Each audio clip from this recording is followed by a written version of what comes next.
In today's video, I'll be showing you on how to use HappyMod. So let's hop straight into the video. First, open the Settings app.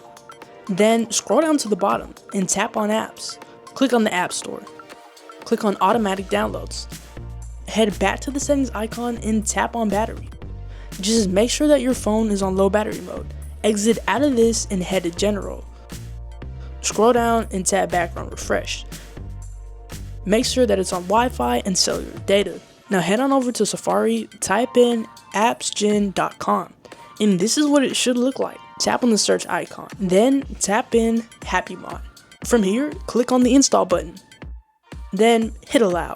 Once it has downloaded, you'll need to head on over to the settings icon, click profile, download, hit install, so that you can download the HappyMod. Follow the steps to accept the app. And that's how to install HappyMod to your iPhone. If you made it to the end of the video, thank you so much for watching, and I'll see you next time.